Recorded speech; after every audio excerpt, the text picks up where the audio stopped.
Notacon.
Coming out okay? All right. Okay.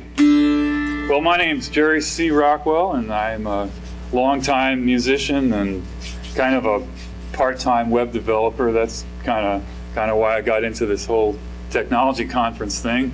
And I just thought I'd give you some, just kind of hope this will be a kind of an entertaining sort of romp through my composing process and improvising process, and just so you can get an idea just how some of the process works for a composer, improviser, you know, whatever you want to call some of us musicians who just sort of make it up on the spur of the moment.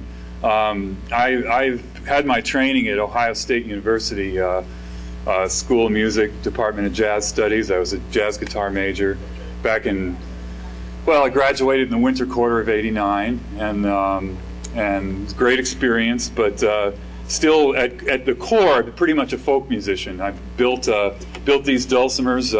This is one I built and been doing it for about 35 years or more, something like that. And a lot of the experiments I'm doing now in my home studio, some of which I'll play for you here. I have a little thing I'm going to be playing along with. They're basically at this point electroacoustic instruments, because I strap a magnetic pickup over the dulcimer, and that gives me access to a whole bunch of signal processing and a whole bunch of things. I wasn't able to really make that work out very well for this particular demo, but the sound of the acoustic instrument is great, and I'm also going to be using some acoustic guitar. On the CD, you'll hear some experiments in my studio where I've actually done some electric recording and whatnot. So I hope this will be kind of entertaining. You know, and I'll try to leave some time at the end, and I can fill you in on more of the specs of my studio, or how I go about making my tracks. And I just want to say, in the beginning, it's just one of the wonderful things about being a musician these days is that if you've got a little home studio, you know, like I do, I record on an old Mac.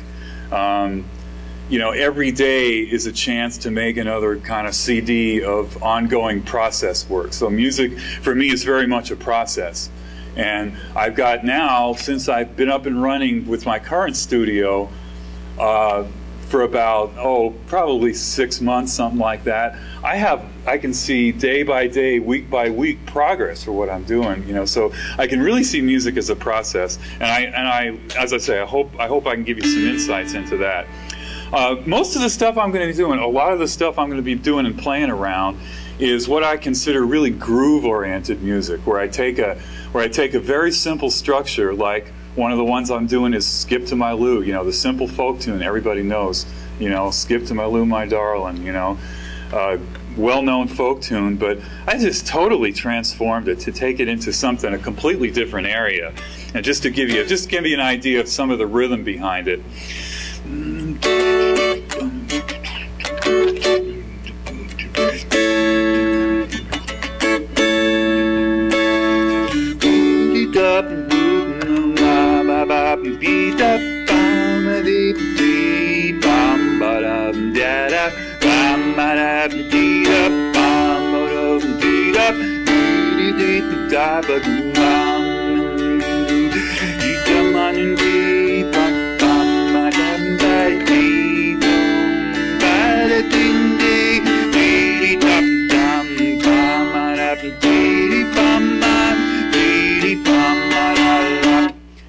all these like kind of little grooves. That was the first one was kind of a 12/8 groove. I'm going to show you on the board there. First one was a 12/8 groove, and then I went into a more Latin straight eighths groove.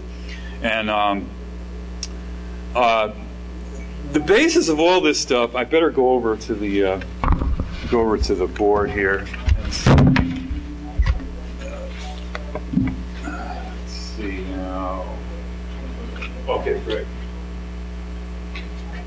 All right. Basically, what you got here is a reference structure. What I call a reference structure. Basically, you got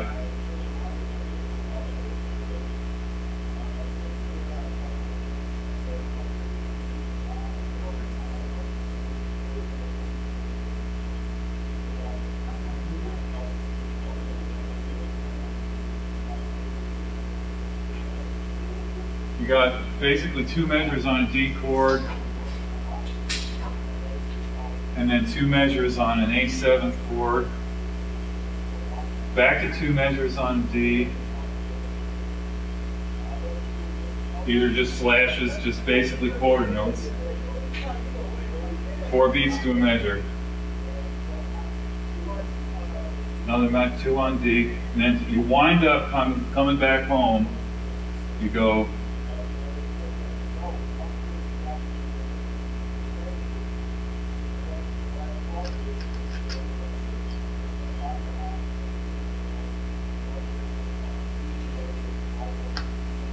so let me just do that for you on the dulcimer.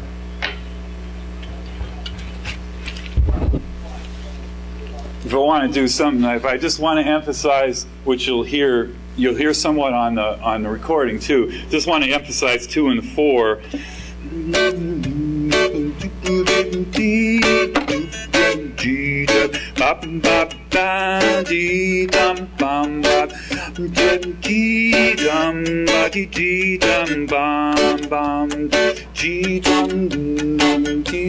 There's D now, A7, that D, bum, D, D, dum, D, dum, bum, bum, D, bum, D, bum, bum.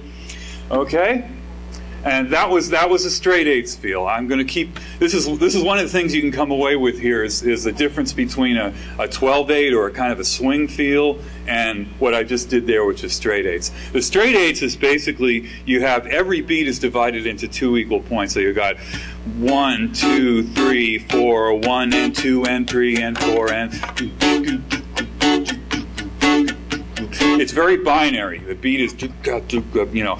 And then the 12/8, which is actually what I'm going to start off with on the recording, is just each of those beats is divided into 3. So basically you got da da da ba da da ba da da ba da da.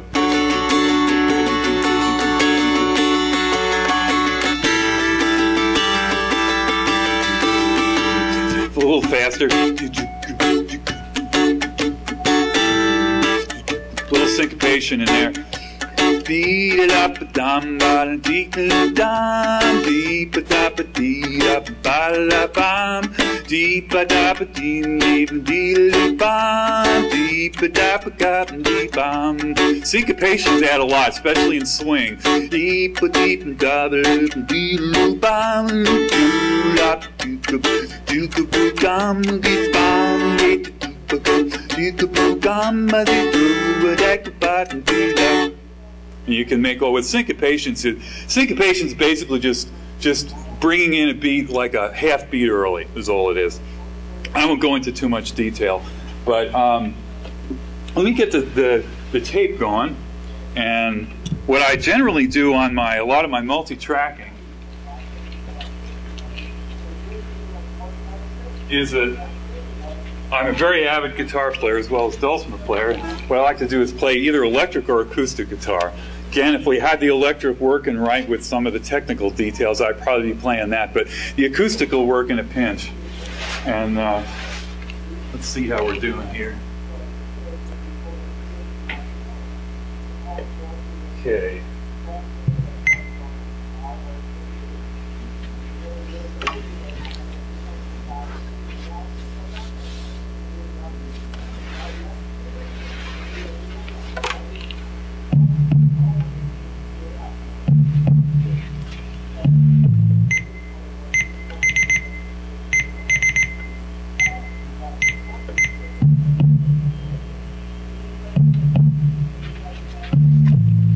are synth tracks that I just basically, I call this an enlightened click track. And that's the title of my brand new blog I started about a week ago. So.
So that's basically what I did there. One of the main focuses I want to put out here is that I'm trying to move from the identifiable melody you all know, like dum bum dum bum, to someplace else. I don't know where else exactly, but you can take any melody and you can sort of kind of extend it on either end, make it go up a little higher than the highest point or a little lower than the lowest point. Like you know, here's you got you.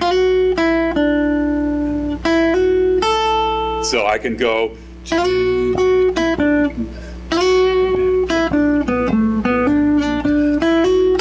So that's almost the same thing as, you know.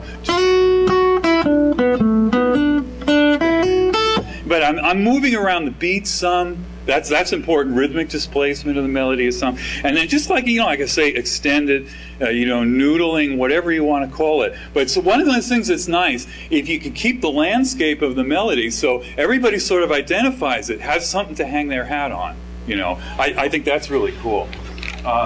Now this next thing, I'm sort of adding layers. This next thing, you'll hear electric guitar playing a phrase, and right in the beginning,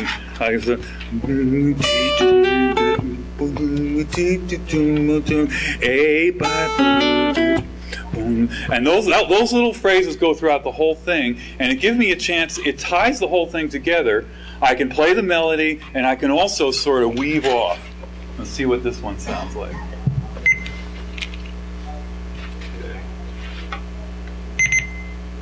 There we go.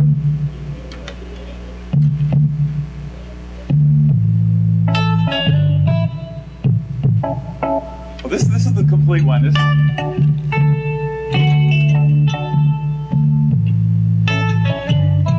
This has a lead part too. That's kind of question and answer.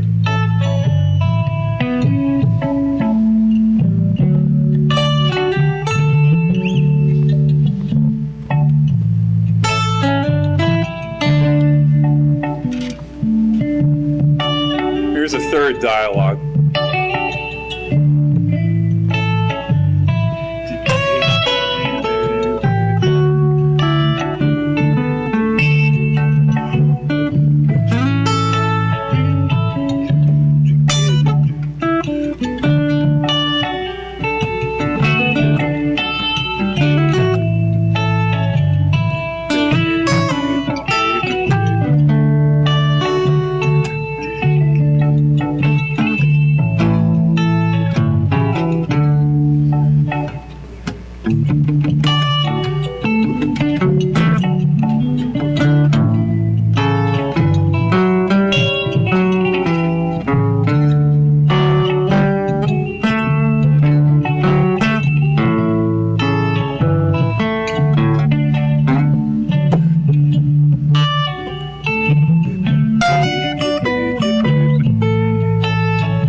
This play on, because here comes a Latin version. You'll see how different the feel is, completely differently. A little faster, and here's just the straight eights.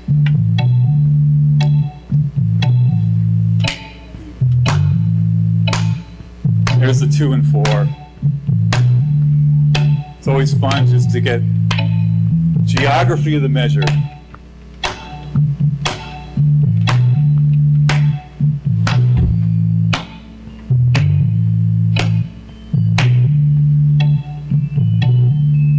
Now, an electric dulcimer you hear coming in here is kind of a two-handed tapping technique where I'm hammering and pulling with two hands, which is kind of fun on electric dulcimer.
You noticed how toward the end there, you get some different inflections, right? It sounds completely different. That's the blues element, you know, I'm adding some blues notes there.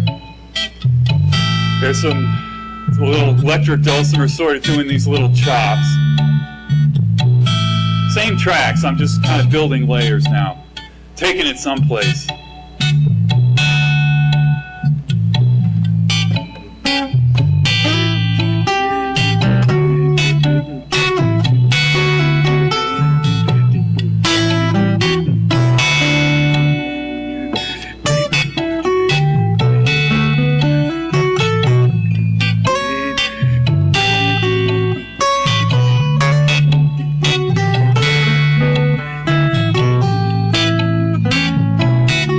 Latin, I can float notes on top.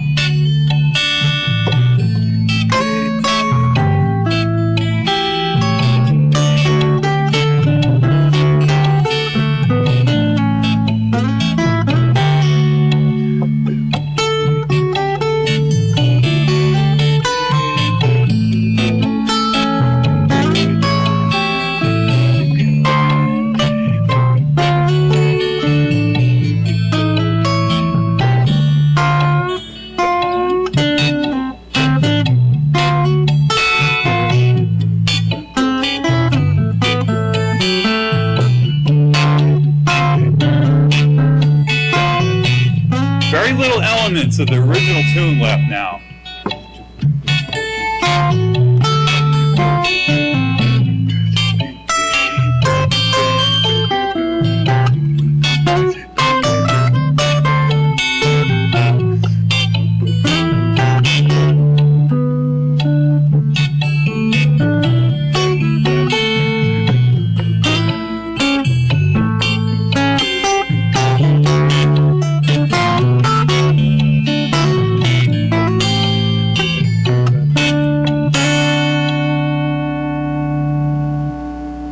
And this third iteration of the Latin version has pretty much the full thing, a lead in it and everything.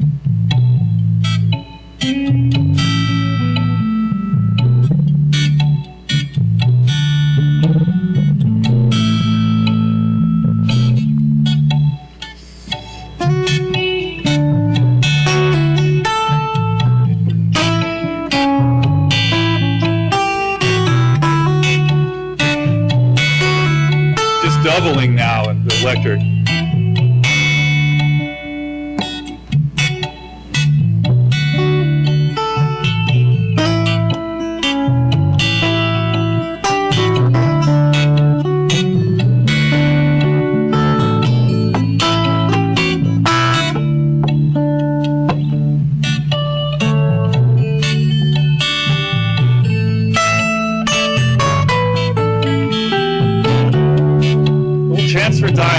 Dialogue is always nice. Get one part talking to another.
Well, that's pretty much Skip to My Lou. Now, you know, like I say, that's pretty much where it's at right now in time. And I brought along with me a CD.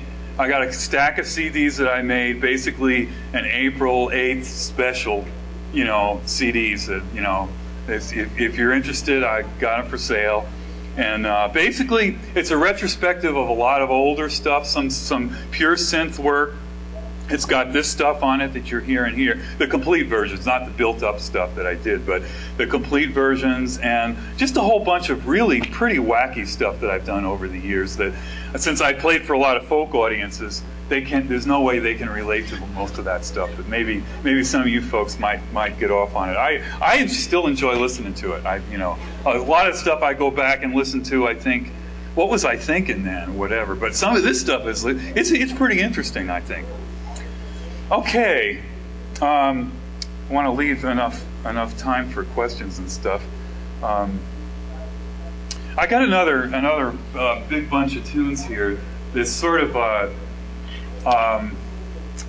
the Cold Rain and Snow, which is also it's an old traditional thing. It's Grateful Dead did it and jammed off it for a long time. It's also known as Sugar Babe, or Red Rockin' Chair is another name for it. And I've got some of the tracks here. And then I merge into my really strange version of Little Maggie, which is a bluegrass standard, but you'll never recognize it as Little Maggie because I got it from a banjo player back in the 60s. And it's a wacky version of Little Maggie. So, let's see. There we go. I think.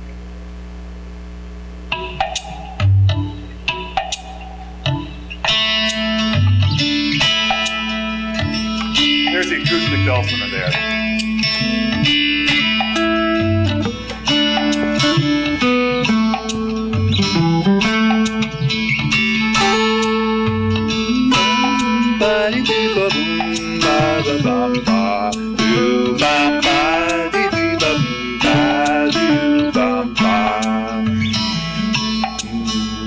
Married little wife, she's been trouble all my life.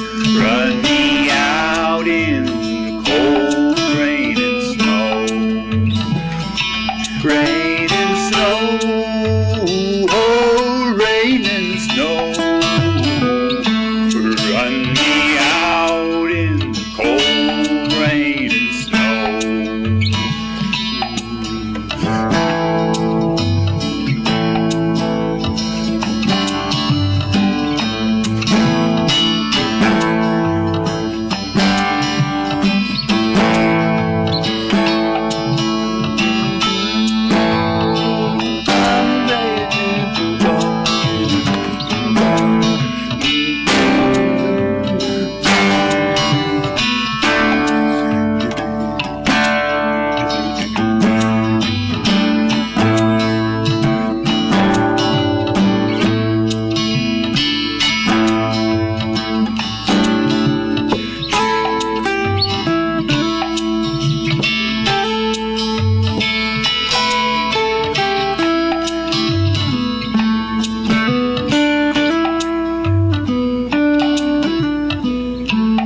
Here comes little Maggie.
So I go on forever, but anyway, that's your Cold Rain and Snow, Little Maggie, and then we're gonna read that.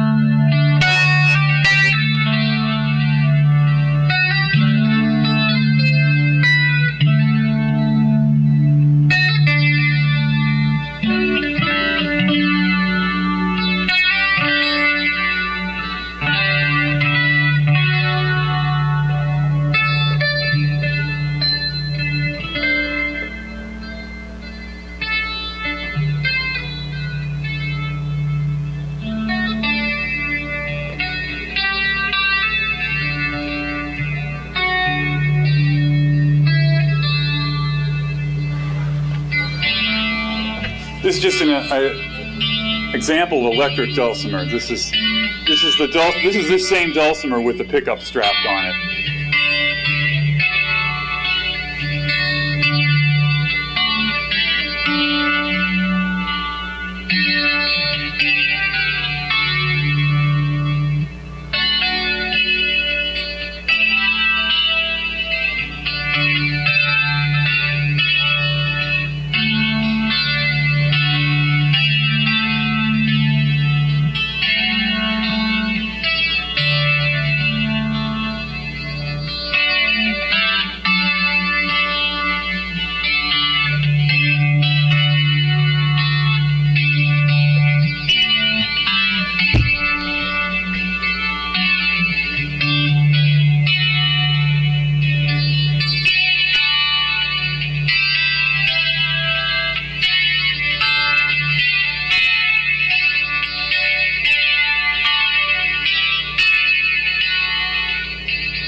Okay, well, there's I covered some of the main ground.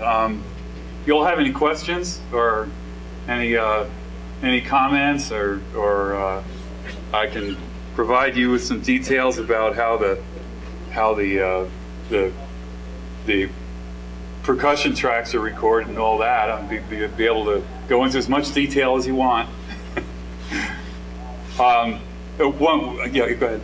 I think it's very rare to see a union between folk music and technology. Folk music and jazz yeah. That's a nice observation. That's wondering how you came about to start dealing with the technological aspect of it. That most of the time is involved in that stuff. Yeah, right. You don't see too much especially in folk music. Yeah, folk music, you get a lot of people who really love just the pure acoustic sounds, and they're really, to some extent purists. Although they're not. There's the pure folk people who are so into folk, and that they really frown on some things. They're getting rarer these days. People are pretty open-minded, but some people that like folk and acoustic music, they just want their pure acoustic music. But from my standpoint, I grew up with rock and roll. I started playing guitar when I was like 15 or whatever, and I always had the electric guitar as kind of a real basis for what I was doing. When in about 1986, when I first got a Mac Plus, I got a Yamaha DX7, keyboard, and the whole MIDI thing was just getting up and running. I went just absolutely nuts for a while, just doing MIDI stuff. Just even though I had terrible keyboard chops, I figured I worked my way around it, just like I am doing today. I can't play keyboard to save my butt, But so basically, I come at a lot of this through the avenue of MIDI. And now, fast forward up to the future, now the only times people are using MIDI on software instruments that are sitting right on their iBooks or their laptops or whatever. It's just awesome with all the processing power now. All of the instruments are on the computer. Well, I can't afford a computer like that, so I've got my setup back home is a 7300 Power Mac with a 300 megahertz G3 upgrade in it, and I have a Digidesign Audio Media 2 card, which is a nice audio card made by the same people that make Pro Tools, and I'm running Pro Tools 5 on it. And I got 512 megs of RAM, which that's very happy with that. I've got a really just to put the audio on. I've got a hard drive that's an ultra wide SCSI card, one of the PCI slots. All 3 PCI slots are full. I got a FireWire card so I can do my burning, FireWire burner. I've got the ultra wide SCSI card, and then the Audio Media 2 card. So it's all the slots are all maxed out, but it's really not that bad. I mean, what I need now to get more professional quality recordings is a good mic preamp. If I had a good mic preamp, I've got a fairly good AKG C1000, which would be at least starter level for some of the acoustic stuff. But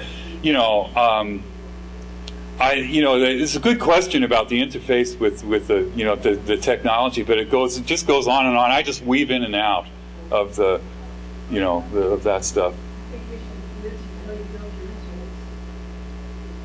Well, yeah, I mean, these instruments I build, this is going to flip people out. I mean, I build these with totally non-electric hand tools. The only power that I use is a drill. It's like a Black & Decker, hand drill, just because it makes things a little easier. But I just cut out with coping saw and, scraper blade, and I'm like an old world cabinet maker. That's how these things are made. They're made pretty much one at a time, and they're pretty high end. They're pretty pricey, and so the people who want these are the ones that people who are stepping up to a high end. Dulcimers you can get for $100. They made in Asia now. They're just total firewood basically for the most part. And there's a lot of good hand builders that are charging $150 too. They make a pretty nice hand built dulcimer. So But I've also built some humbucking pickups right into them with tone and volume controls. But as they say, the cobbler's children have no shoes. I don't have one for myself, so I just strap on the I strap on a Bill Lawrence pickup. One of the nice things about strapping on the pickup is I can move it anywhere where I want. Back here it gets a little bit more of the treble and the more colorful sounds, and up here you get the bassier, a little warmer sounds. So that's kind of nice. I don't have a tone control, but I can vary the location of the pickup. And you know, dulcimers are going through a tremendous revival. These things, there's a lot of people really playing the heck out of these things now. It really is pretty amazing. There's a guy named Steve Seifert who's just he's about 31, 32 now, but he's just mind-blowing what the kid can do. I mean, he's just phenomenal. But there's actually quite a scene of dulcimer players. Not many are as groove and pop oriented as I am. I'm kind of, you know, that's kind of, well, that's kind of my new thing. I'm more into that now than I have been in the past. But I've been just about everywhere with the dulcimers, just done everything that I could possibly think of that made any sense, or didn't make any sense, as the case may be. Microtonal, right? I made microtonal dulcimers, or microtonal zithers in the shape of dulcimers with 31 frets to the octave and things like that.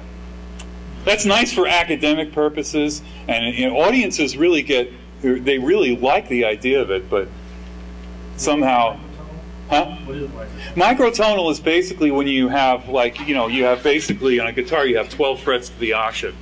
If I had 24, that would be considered microtonal. In other words, dividing the octave more than 12 times, you know, into 31 equal divisions of the octave is a very popular one and has some very nice intervals within it, and that's one of the ones I built. It's also a 19 tone, 19 equal divisions of the octave is nice too.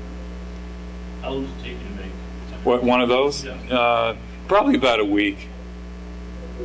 Probably, you know, about, it varies. It depends on the model and how much I'm putting into it or whatever. Any other questions or comments? Thanks for listening, and I appreciate your ears and thoughts. And like I say, I never know where any of this stuff is going, but it's the most important point is that it's a process, and the process changes. Music is more like a process than anything else, because, you know, eventually you got to sign off on a CD maybe, and you got to maybe have that CD produced and have some really wonderful graphics for it or whatever. But I find myself just continually pushing and just pushing and just pushing, and I love that feeling. You know, I guess a lot of the arts are about that. I mean, just keep pushing forward, and it's just in process.